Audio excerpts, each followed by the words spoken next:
Tere! Täna oleme tulnud Järvamaale, imelisse Rava mõisasse, mis on asutatud juba 17. sajandi alguses.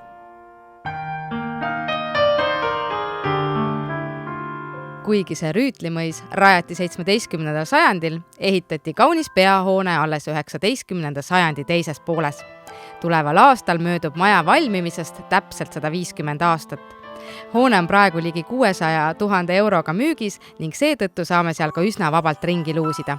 Appi palusime endale lauljanna Laura Põldvere, kes nagu peagi selgub, on sellest mitme vahva kiiksuga hoonest suisa lummatud. Kui ma siia ette sõitsin, siis esiteks kogu see vaade siin, mis maja ümber on ja kõik need ilusad sügisesed lehed, et see jättis sellise mõnusa koduse mulje ja tegelikult maja väljast ei tundu kui nii üüratult suur olevat. Vaatad peale selline tavaline lihtne kodumõis, aga sisse tulles tegelikult seda pinda on ikkagi tohutult palju, et ütleme niimoodi, et sellise väiksele perele seda omada ja seda hallata võib päris keeruline olla ja ka lapsi sööma kutsuda, kujutad ette, nagu tänapäeval, eks ole, pead helistama talle, et tule sööma. Lasime lauljanna Laural natukene siin imekaunis Rava mõisas ringi vaadata ja mulle tundub hääle järgi otsustades, et on leidnud endale meeliskoha ja ilmselgelt pole ta suutnud klaverist väga kaugele eemale hoida. Nii et lähme vaatame, kus Laura on.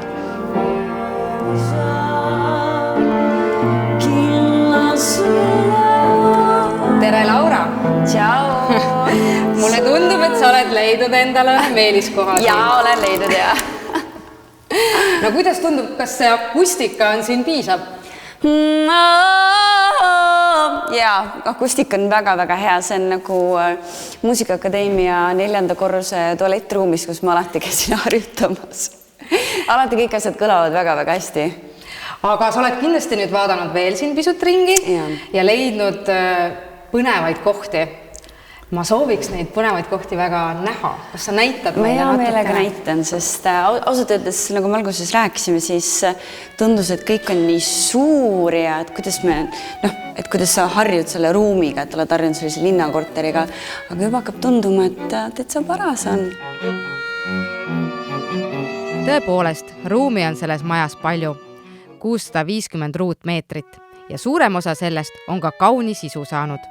Nii juhataski Laura meid ühte mitmetest magamistubadest, mis teda just tänu värvile eriliselt köitis. Mulle nii tohutult meeldib see seinavärv, õige sinine. Kuigi ta on nii intensiivne, aga tundub, et siin võiks olla väga hea uni võiks tulla. Aga kuidas sul üldse on? Milline on sinu lemmikvärv? On sul üldse lemmikvärvi?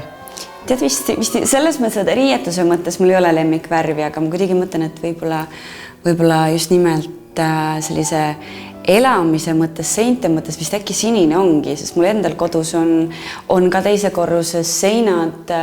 Üks sein on selline hästi kärtsinine, uksed on ka kärtsinised.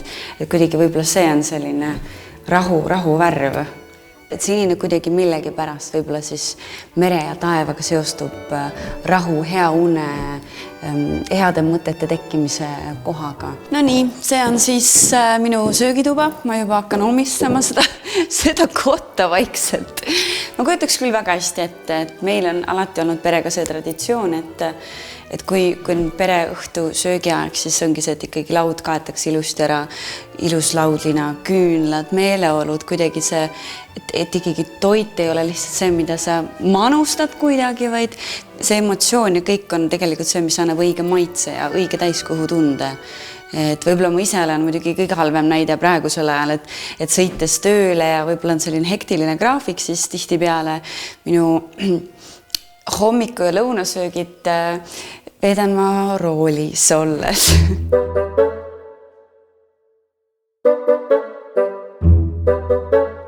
Mõisa omanikeks on abielupaar Katja ja Veli-Matti Pennanen.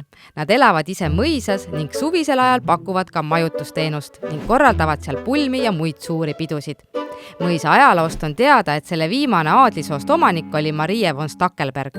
Temalt võeti mõis võõrandamise käigus ära aastal 1919. See räägitakse nii, et tema andis selle mõisa Eesti rahvale, aga niiviisi see muidugi ei olnud.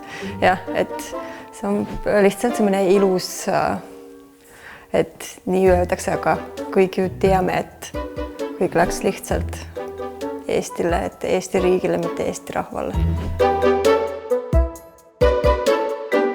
Mõisa rajati internaatkool, mis tegutses seal 1971. aastani. Kusjuures siiani käivad endised õpilased regulaarselt mõisas kokkutulekuid korraldamas. Põikame aga korraks taas avastusretkele koos Lauraga, kes meid nüüd eriti kummalisse paika viib. Nüüd on võimalus siis pugeda veinikeldrisse. See on selline, et peab palju trenni tegema, et siia sisse mahtuda. Nii, ja kus see tuli siis käib? Tuld ei ole kahjuks. Tuld ei ole. Siin on pime. Nagu mul kodus on see, et ma pirne ei vaheta. No, võiks öelda, et siin on nii kitsukene, nii et kõik, kes mahuvad sellest vahest läbi, võivad edasi tulla. Nii. Täitsa uskumatu, kui äge koht. Ja siin on temperatuur alati, ma sain aru, õige just nimelt veini jaoks. Ei ole liiga külm, ei ole liiga palav. Ja iseenesest, kui sa võtad juba selle ühe veinisõõmu ära, siis võib juba siin istuda küll, ma arvan. Nii külm siin nüüd ei ole. Aga no ma ütlen, et see trepp on tehtud täpselt nii, nagu see kella 10 reegel, et enam siis ei saa. Et see teekond alla on nii ohtlik, et veinikeldriga mul tuli meelde, kui ma nägin, et kui väike see avasus siin alla on ja kui see trepi kaldenurks, mul tuli meelde kõputuletorn, kui ma ei mäleta, kui vana. Ma üritasin sinna jäätisega üles ronida ja see oli nii keeruline, et ma pidin selle protseduuri katkestama. Et siin on samasugune, et see on ränk katsumus, et veinikeldrisse jõuda. Pennanenid ostsid mõisa 2001. aastal. See oli selleks hetkeks tühjana seisnud täpselt 30 aastat ja nägi üsna halb välja. No loomulikult väga kehvas seisundist, et aknad polnud, ukse polnud, katus oli väga kehvas seisukorras ja siis pooles majas lagedi ei olnud. Põnev mõis jätkab meie üllatamist. Laura avastas, et suurde keldrisse on rajatud midagi veel kummalisemat. Kelder on nii mahukas, et tegelikult siia saaks veel eraldi korterit teha. Aga praegu on siin all nurgas selline väike jõusaal. Küünlavalgusel saab trenni teha. Uskumatult äge on ja usun, et see võib olla küll väga inspireeriv koht, kus tõesti siis muskleid pumbata ja head emotsiooni saada. Põnev keldri jõusaal, kuhu elektrit veetud ei ole, viis mõtted postitantsule, sest just selle põneva alaga on Laura juba mõnda aega tegelenud. Muud trenni ta väga palju ei teegi. Küll, kuna on hästi palju reisimist esinemistega seoses, siis tuleb piirduda kohaliku hotelli jõusaali või siis jooksmisega, mis mulle üldse ei meeldi. Aga muidu on jah, Eestis ikkagi, kui ma olen, siis see on postitantse teema. See on põnev, see on hea lihastele, see annab endale sellist naiselikkuse tunnet ja mõõdet juurde, et ma alati ütlen kõigile, et kes natukene tunnevad, et ei tea, mis asi, et katsetage ennem ära, kui päris selle lõplik otsuse vastu võtate, et on halb või hea.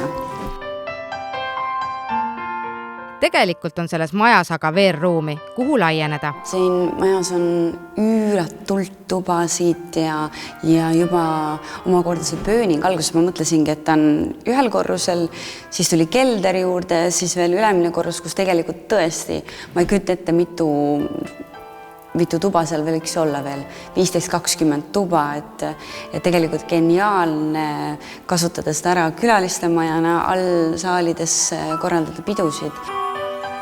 Vägeval pööningul võib aga näha kunagise mõisa härra nutikust, kes oskas korstnaid ja maja kütmisel tekkivat suitsu ära kasutada. Kuna mul meeldib tohutult kalal käia, siis siin on ka äge suitsuahi, kus siis saaks seda kõike head maitsvat suitsutada, ma ei ole muidugi kunagi teinud seda ise, aga ma kujutan ette, et ma äkki oleksin väga hea selles, võib-olla. No kui sa selle mõisa nüüd ära ostaksid, siis kindlasti saaksid sa juba kätt proovida, kuidas oleks, kui sa nüüd oled endale kala püüdnud ja toota siia ahju ja väga huvitavalt on ära peidetud, vaata, ega ei teakski, et siin see ahi on, see on mõnusalt peidus ja siis istud siin ja küpsetad kala. Ma ostaksin hea meelega ära, natuke jääb puudu. Hästi natukene ainult. Miks aga omanikud, kes on nii palju vaeva näinud, siiski maja maha tahavad müüa? Alguses meil ei olnud lapsi, sel hetkel meil on 3 ja hakkavad juba suureks kasvama ja koolitusi, võimalusi siin on väga vähe, et tahaks Tallinnasse nagu kolida, et see on see süü.